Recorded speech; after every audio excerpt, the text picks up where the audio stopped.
Loan under के episode 25 के साथ हाजिर हूँ। तो एपिसोड की शुरुआत में रैन और सीजीएन का सीन दिखाया जाता है, जो कि अभी भी उस पैरामिड के अंदर बहुत सारे स्केलेटन्स के साथ फाइट कर रहे हैं। रैन सीजीएन से कहता है, क्या तुमने इस गॉड की बातों को सुना? इसने अभी भी थोड़ी देर पहले हमसे क्या कहा? सीजीएन उसे कहता है, हाँ मैंने वो बात सुनी है। यहाँ पर एआई कॉन्फ़िगरेशन बहुत ज्यादा अलग है। हालांकि ये एक गेम टाइप की डंजन है, लेकिन फिर भी बॉस यहाँ पर कुछ भी डायलॉग बोल सकते हैं। रैन उसे कहता है, मैं डायलॉग की बात नहीं कर रहा। उसने थोड़ी देर पहले कहा था, जब तक मैं जिंदा हूँ ये सारे सोल्जर भी मेरे साथ जिंदा रहेंगे और ये सोल्जर्स बाहर आते रहेंगे। ये सोल्जर्स तब तक जिंदा रहेंगे जब तक कि हम दोनों में से एक मर नहीं जाता और सिर्फ एक पीछे नहीं बचता। मुझे लगता है कि ये हमें इस पैरामिड के मैकेनिज्म के बारे में बता रहा है कि यहाँ पर इसका मैकेनिज्म क्या है। हम दोनों में से सिर्फ एक जिंदा बचेगा। क्या तुमने इस बात को नोटिस नहीं किया? जैसे मैं यहाँ पर आया उसी वक्त बॉस ने अपनी पावर को इंक्रीज कर लिया और साथ ही अपने पास ही स्केलेटन वाली आर्मी भी निकाल ली। रैन अपने आप में सोच रहा होता है।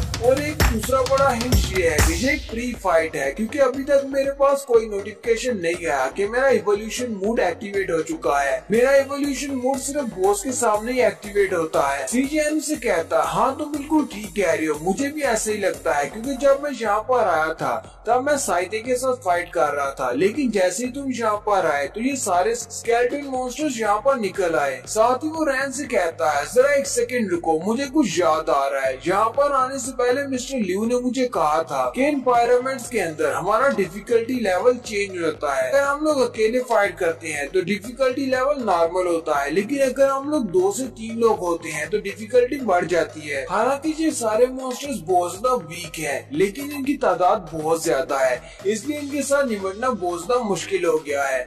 जब तक ये साइते जिंदा है तब तक ये सारे स्केलेटन्स दोबारा रीजनरेट करके वापस आते रहेंगे। इसलिए हमें सबसे पहले साइते को मारना होगा। जैसे ही हम साइते को मारेंगे सब कुछ ठीक हो जाएगा। सीजीएन रैन से कहता है, ये तो बहुत ही बुरा हुआ। वैसे तो तुम यहाँ पर मेरी हेल्प करने के लिए आए हो, लेकिन तुमने यहाँ पर आकर मेरी मुश्किल को और भी ज्यादा बढ़ा दिया है। यहाँ पर जितनी ज्यादा ये स्केलेटन आर्मी है, मुझे नहीं लगता कि हम लोग इनको पार करते हुए बॉस तक पहुँच पाएंगे। मुझे लगता है कि मुझे यहाँ पर अपना सैक्रिफाइस देना पड़ेगा। मैं यहाँ पर मर जाता हूँ, फिर तुम अकेले रह जाओगे और बॉस के साथ फाइट कर लेना। रैन उसे कहता है, वैसे तुम्हारा ये आइडिया इतना भी बुरा नहीं है, जरा कोशिश करके देखो क्या तुम अपना सैक्रिफाइस कर पाते हो या नहीं। फिर रैन उसे कहता है, क्या तुम मुझे 20 सेकंड्स दे सकती हो? बस 20 सेकंड्स तक इन सारे मॉन्स्टर्स को रोका रखना है, मैं कुछ नया ट्राई करने वाला हूँ। रैन जल्दी से अपनी इन्वेंट्री को ओपन करता है। रैन को स्काई टावर को क्लियर करने पर जो 4 आइटम्स मिली थी, जो स्पेशल आइटम्स थी, वो उन सारी को अपनी ब्लेड के साथ फ्यूज करने वाला है। रैन जल्दी से अपने ब्लेड ऑफ इवोल्यूशन को फ्यूजन मोड में ले आता है और कहता है, चलो अब जल्दी से इन सारी पावर्स को चेक करते हैं कि मेरे पास कौन कौन सी नई एबिलिटीज हैं। सीजीएन उसकी तरफ देखता है और कहता है, ये तुम क्या कर रहे हो? तुम अपने ब्लेड के साथ किस चीज को फ्यूज कर रहे हो? मुझे इस बारे में बिल्कुल भी नहीं पता। रैन उसे कहता है, इसी को डबल अवेकनिंग कहते हैं। डबल अवेकनिंग के बाद हमारे पास कुछ ऐसे स्पेशल वेपन्स होते हैं जिनको हम अपनी नई एबिलिटी के साथ फ्यूज कर सकते हैं। ज़ू फेन सबसे पहले अपनी एक एबिलिटी जिसका नाम स्पाइडर टीथ होता है उसको अपने ब्लेड के साथ फ्यूज करता है। सीजीएन उसे कहता है, क्या तुम्हें पता है कि ये सारे जो एचिलॉन है, जो फर्स्ट एचिलॉन है, क्या वो भी डबल अवेकनर है? बिल्कुल तुम्हारी तरह। लेकिन साथ ही वो चिल्लाते हुए उसे कहता है, मैंने बचपन से इसका सपना देखा है, मैं भी एक अवेकन बनना चाहता था। मैं शुरू से ही एक एचिलॉन बनना चाहता था, लेकिन तुमने ये बात मुझसे क्यों छुपाई कि तुम भी एक एचिलॉन हो? रैन उसे कहता है, अपनी बातें कम करो और फाइट ज्यादा करो। वो सारे मॉन्स्टर्स इस तरफ आ रहे हैं, जल्दी से उन्हें रोक कर रखो। सीजीएन उसे कहता है, मेरे पास माना एनर्जी बहुत ज्यादा कम रह गई है, मैं अपने स्पेशल मूव को सिर्फ एक ही बार यूज कर सकता हूँ। मैं इसको एक बार यूज करने वाला हूँ, उसके बाद बाकी सब तुम्हें संभालना है। सीजीएन अपनी तलवार को लेकर घूमना शुरू करता है, जिससे उसके पाँव के नीचे एक बड़ी सी फॉर्मेशन बनती है। इसके स्पेशल मूव का नाम ड्रैक्स वर्ल्ड आर्ट होली अरे होता है। रैन दूसरी तरफ अपने सेकंड एट्रीब्यूट को भी अपनी तलवार के साथ फ्यूज कर लेता है और जैसे ही वो उसको फ्यूज करता है उसकी स्वर्ड की पावर बहुत ज्यादा बढ़ जाती है। रैन कहता है, हालांकि इसकी अटैक पावर काफी ज्यादा बढ़ गई है, लेकिन मुझे नहीं लगता कि इतने सारे मॉन्स्टर्स के सामने इस तरह की तलवार काम देगी। मुझे किसी और स्पेशल स्किल की तलाश है जिसे मैं एक ही बार में यूज करूँ और ये सारे के सारे मर जाएं। रैन अपने पास से एक और स्किल को निकालता और कहता है, ये वाला स्किल मुझे 10वें फ्लोर पर मिला था जब मैंने स्कारलेट सोल डिफेंडर को मारा था। सीजीएन उसे कहता है, ज़ेंग रैन, क्या तुमने अभी तक इसका कोई तोड़ निकाला है या नहीं? चलो जल्दी करो जो भी करने वाले हो। अगर तुम कोई पेंडोरा बॉक्स खोलने वाले हो तो उसे जल्दी से खोल लो, कहीं ऐसा ना हो कि देर हो जाए। मैं भी तुम्हारे साथ ही मरूं और तुम भी मेरे साथ ही मरो। मेरी माना की पावर बहुत ज्यादा कम रह गई है, इसलिए जल्दी करो, तुम्हें जो कुछ भी करना है। रैन अपने पास से एक छोटी सी बॉटल निकालता है जिसके अंदर पोशन होता है। रैन उसे कहता है अपनी बकवास बंद करो, तुम कुछ ज्यादा ही अपनी माना की पावर को यूज कर रहे हो, और साथ ही वो बॉटल उसकी तरफ फेंक देता है और कहता है इसे जल्दी से पी लो। सीजन उसे कहता है मुझे पहले से पता था कि तुम्हारे पास बहुत सारी सीक्रेट चीजें हैं। रैन जैसे अपनी स्किल को उस अपनी स्वर्ड के साथ यूज करता है, उसके पास विंडो ओपन होती है और कहा जाता है कांग्रेचुलेशन, अपनी स्वर्ड की नई फॉर्म को एक्टिवेट कर लिया है। इस नई फॉर्म को एक्टिवेट करने के बाद तुम्हारी स्वर्ड की स्ट्रेंथ 30% तक बढ़ जाएगी। रैन कहता है इस बार जो मुझे स्पेशल स्किल मिला है इसके साथ लेवल 2 लिखा हुआ है, हो सकता है जी मेरा ब्लेड ऑफ इवोल्यूशन की वजह से है, क्योंकि मेरा ब्लेड ऑफ इवोल्यूशन भी लेवल 2 पर पहुंच चुका है। रैन कहता है ब्लेड ऑफ इवोल्यूशन तो काफी ज्यादा इंटरेस्टिंग है, जितनी ज्यादा मैं ट्रेनिंग करता हूँ, जितनी ज्यादा मैं मॉन्स्टर्स को मारता हूँ, ये उतना ज्यादा इवोल्व होता है, यानी कि ये स्ट्रॉन्ग बनता जा रहा है, और जितना ज्यादा ये स्ट्रॉन्ग होता है उतना ज्यादा मेरी स्ट्रेंथ बढ़ती है। साथ ही रैन अपने चौथे स्किल को भी एक्टिवेट करता है और उसे भी अपनी स्वर्ड के साथ फ्यूज करता है। चौथा स्किल उसे 50 फ्लोर पर मिला था जब उसने शूरा हेल्ड को मारा था। शूरा हेल्ड को अपनी तलवार के साथ फ्यूज करने के बाद उसे जो स्पेशल स्किल मिलता है उसका नाम डांस ब्लड फ्यूरी होता है। ज़ू फेंग कहता है मैं इसको सिंगल ही तो यूज नहीं कर सकता,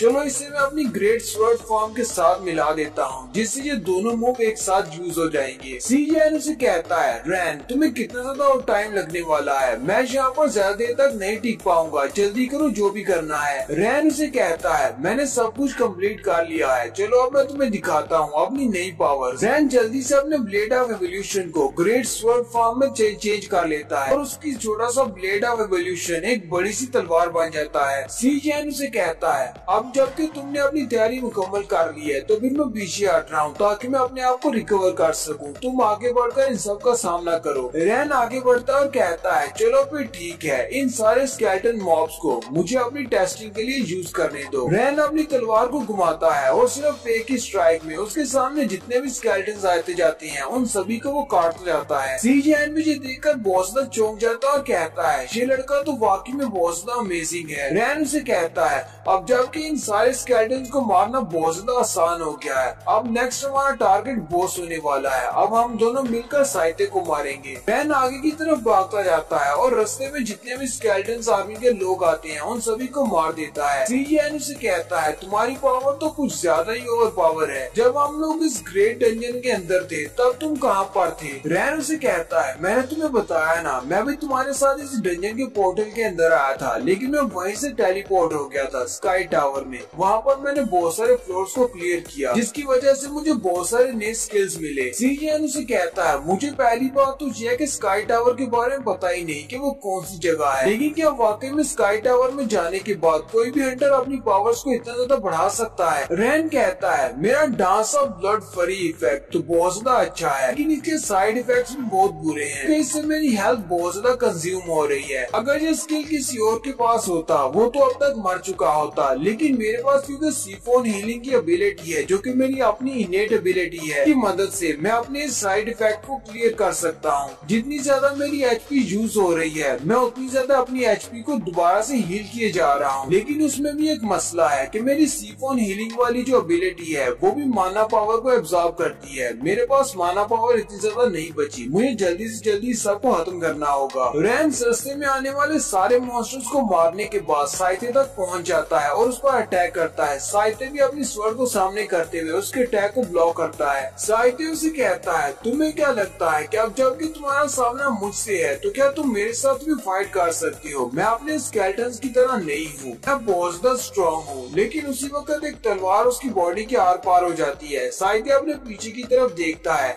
तो सीजन उसके पीछे खड़ा होता है, उसने अपनी तलवार उसकी बॉडी के आर पार धंसा दी होती है। सीजन उसे कहता है मैं तो कब से इसी मौके का इंतजार कर रहा था, तुमने पीछे की तरफ तो देखा ही नहीं। साइते उसे कहता है तुम्हारा ये स्नीक अटैक तो बहुत ज्यादा बुरा था, और साथ ही वो उसकी तलवार को अपने हाथ में पकड़ लेता और कहता है अब तुम यहाँ से नहीं भाग सकते। साइते उसे कहता है तुम्हें क्या लगा था कि ये सिर्फ स्पेशल स्किल तुम्हारे पास है, तुम्हारे हंटर्स के पास ही हो सकते हैं? मेरे पास भी मेरे स्पेशल स्किल है और साथ ही वो अपने पास से एक बड़ा सा एनर्जी बॉल बनाता है। वो सारे का सारा एनर्जी बॉल साइटी और सीजन दोनों को कवर कर लेता है, जबकि रैन उस एनर्जी बॉल की वजह से पीछे की तरफ धकेला जाता है। सीजन ने क्योंकि अपनी तलवार को पकड़ा हुआ है इसलिए वो भी उसकी बॉडी के साथ अटैच है। साइटी उसे कहता है अब इस इफेक्ट की वजह से तुम बहुत ही दर्दनाक मौत मरोगे अगर तुम अपनी तलवार को छोड़कर यहाँ से जाते नहीं। सीजन अपनी तलवार को छोड़ने को बिल्कुल भी तैयार नहीं होता। सीजन रैन से कहता है मुझे पता है कि तुम बहुत ज्यादा स्ट्रॉन्ग हो, तुम इस बॉस को मार सकते हो, लेकिन मुझे इस बॉस को हैंडल करने दो, मुझे इस बॉस को मारने दो। रैन उसे कहता है चलो भाई ठीक है, ये सारा बॉस तुम्हारा हुआ, मुझे तुम पर पूरा भरोसा है, तुम इस बॉस को मार सकते हो। साइटी हंसना शुरू कर देता है और कहता है तुम लोगों को क्या लगता है कि तुम इंसान एक दूसरे के ऊपर भरोसा करते हो? ऐसी बात नहीं है, जब भी कभी मौका आता है तुम सब लोग भाग जाते हो। साइटी सीजन से कहता है अगर तुम अपनी तलवार को छोड़ देते हो तो फिर अभी तक तुमने मुझ पर जितना भी अटैक किया है उस सब का तुम्हें कोई भी फायदा नहीं होगा, लेकिन अगर तुम अपनी तलवार को पकड़ कर रखते हो तो इसका मतलब तुम्हें यहाँ पर पेन को बर्दाश्त करना पड़ेगा और थोड़ी देर में तुम मेरे सेरिया इफेक्ट की वजह से मारे जाओगे। या फिर तुम्हें ऐसा लगता है कि अगर तुम थोड़ी देर तक इस तलवार को यहीं पर पकड़ कर रखोगे तो ये लड़का जो यहाँ पर खड़ा है ये तुम्हें बचा सकता है। हम दोनों की पावर्स में डिफरेंस बहुत ज्यादा है, मेरी पावर तुमसे बहुत ज्यादा है, तुम मुझे कभी भी हरा नहीं पाओगे। और साथ ही साइटी अपनी छड़ी को जमीन पर मारता और कहता है चलो फिर मैं तुम्हें दिखाता हूँ कि अपनी पावर को बढ़ाने से क्या होता है, और साथ ही वो अपनी एरिया इफेक्ट की पावर को और ज्यादा बढ़ा देता है, जबकि सीजन और भी ज्यादा चिल्लाना शुरू कर देता है। रैन सीजन से कहता है सीजन तुम्हें अपनी तलवार को छोड़कर बाहर आ जाना चाहिए, स्केलेटन आर्मी भी जल्दी से आगे की तरफ बढ़ रही है, हमारे पास ज्यादा टाइम नहीं है। सीजन उसे कहता है मैंने तुमसे कहा ना कि इस बॉस को मैं अकेले हैंडल कर सकता हूँ, और दूसरी बात मैं अपनी तलवार को कभी भी नहीं छोड़ूंगा,